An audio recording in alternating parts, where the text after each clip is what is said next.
Do what thou wilt shall be the whole of the law. Thank you for joining me today on the 20th day of the Thelemic Holy Season.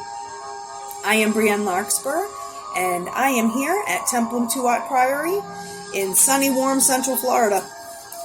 It is April 7th, and today is associated with the Hebrew letter Daleth and the Empress Tarot card. Daleth translates to door, and a door in the sense of a veil or a valve, something that accommodates both the entrance and the exit of things.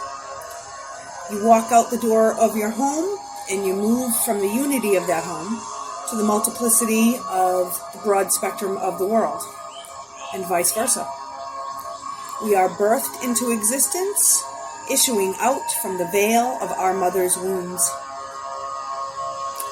Daleth is path number 14 on the Tree of Life, and joins Chokmah, which is wisdom, and Binah, which is understanding. Daleth represents the planet Venus and corresponds to beauty, love, family, creativity and the making of things, happiness, fertility in all of its forms, and sexuality. The Empress card is the complement to the Emperor, but her attributions go deeper. In Crowley's depiction of the Empress, she is shown in her most general manifestation. She combines the highest spiritual with the lowest maternal qualities. She represents salt, one of the three alchemical forms of energy. Salt is the inactive property of nature, and it must be energized by sulfur to continually fuel the universe in its equilibrium. The arms and shape of the woman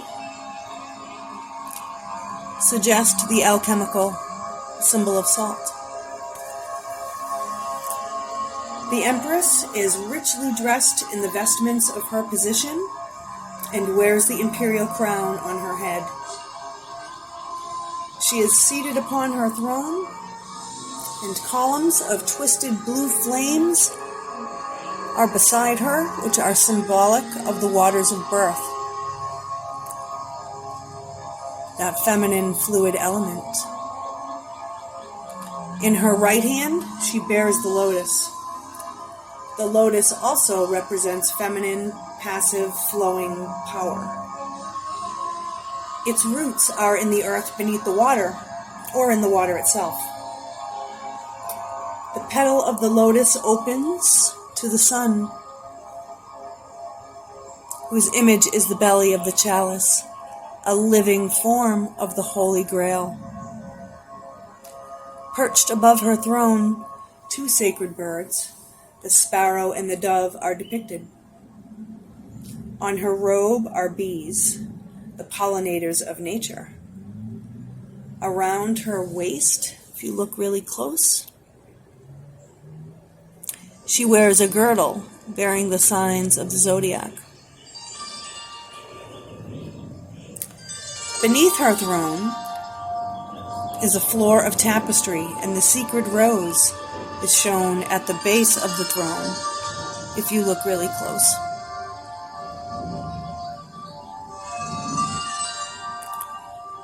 The fleur-de-lis and fish are depicted on the floor.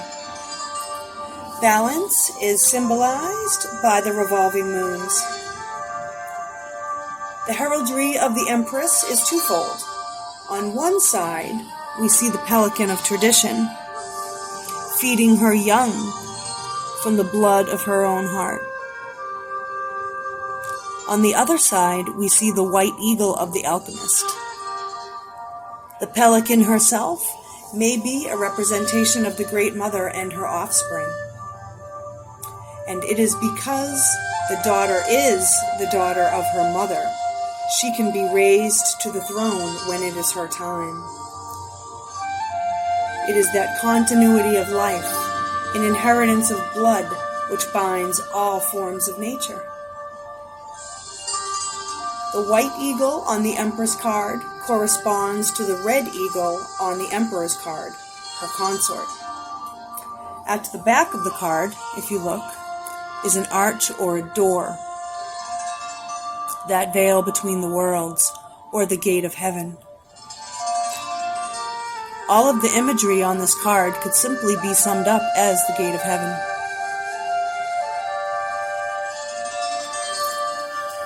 For today's reading, I will be reading for you Liber 7, Chapter 7.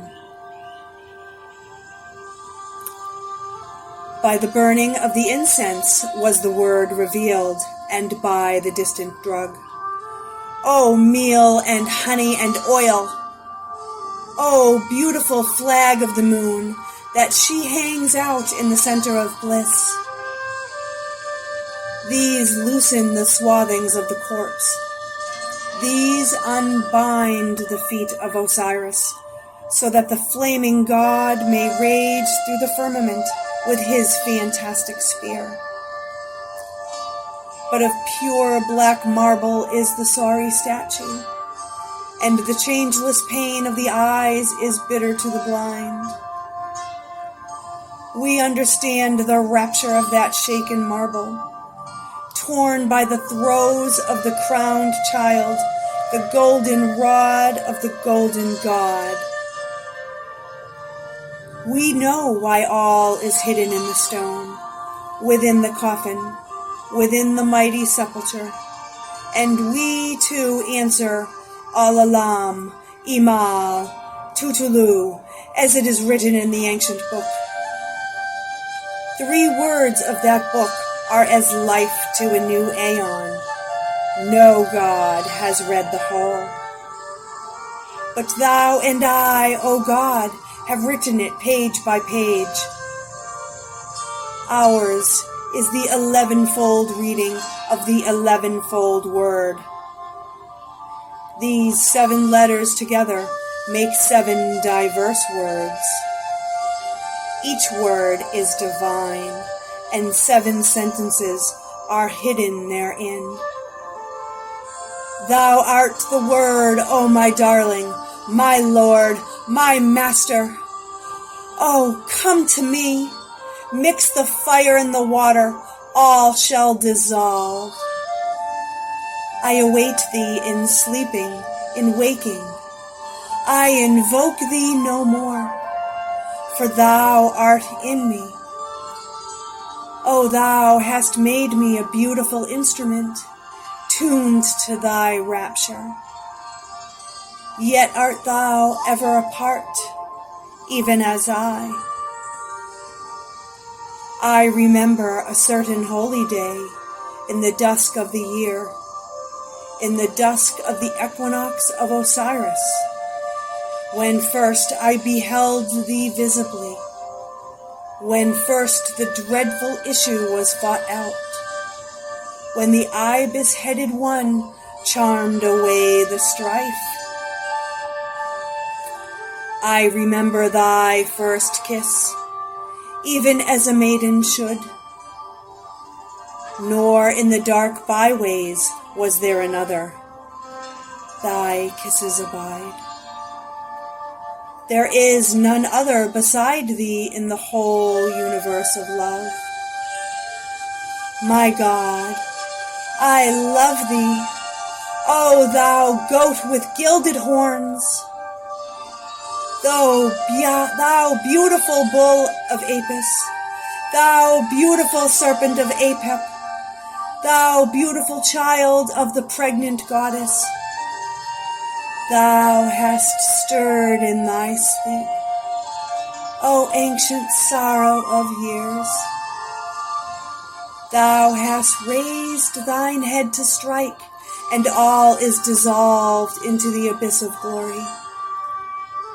An end to the letters of the words, an end to the 7-fold speech. Resolve me the wonder of it all into the figure of a gaunt, swift camel striding over the sand. lonely is he, and abominable. Yet hath he gained the crown. Oh, rejoice, rejoice! My God, oh my God, I am but a speck in the stardust of ages. I am the master of the secret of things. I am the revealer and the preparer. Mine is the sword and the mitre and the winged wand. I am the initiator and the destroyer. Mine is the globe and the Bennu bird and the lotus of Isis, my daughter. I am the one beyond these all, and I bear the symbols of the mighty darkness. There shall be a sigil as a vast black brooding ocean of death, and the central blaze of darkness radiating its night upon all. It shall swallow up that lesser darkness. But in that profound who shall answer, what is? Not I, not thou, O God. Come, let us no more reason together. Let us enjoy. Let us be ourselves, silent, unique, apart. O lonely woods of the world, in what recesses will ye hide our love? The forest of the spheres of the Most High is called night and Hades, and the day of wrath. But I am his captain, and I bear his cup. Fear me not with my spearmen. They shall slay the demons with their petty prongs. Ye shall be free. Ah, slaves, ye will not. Ye know not how to will. Yet the music of my spears shall be a song of freedom. A great bird shall sweep from the abyss of joy, and bear ye away to be my cupbearers. Come, O my God, in one last rapture, let us attain to the union with the many. In the silence of things, in the night of forces, beyond the accursed domain of the three, let us enjoy our love. My darling,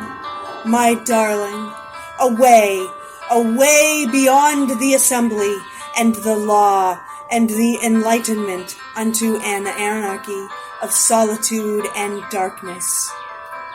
For even thus must we veil the brilliance of ourself. My darling, oh my God, but the love in me bursts over beyond the bonds of space and time. My love is split among them that love not love. My wine is poured out for them that has never tasted wine. The fumes thereof shall intoxicate them, and the vigor of my love shall breed mighty children from their maidens. Yea, without draught, without embrace, the voice answered, yea, these things shall be. Then I sought a word for myself, nay, for myself. And the word came, O thou, it is well, heed not. I love thee, I love thee. Therefore had I faith unto the end of all, yea, unto the end of all.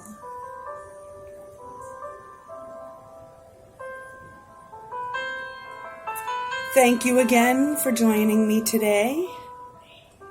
Have a magical evening, and enjoy the rest of the Thelemic holy season. Love is the law, love under will.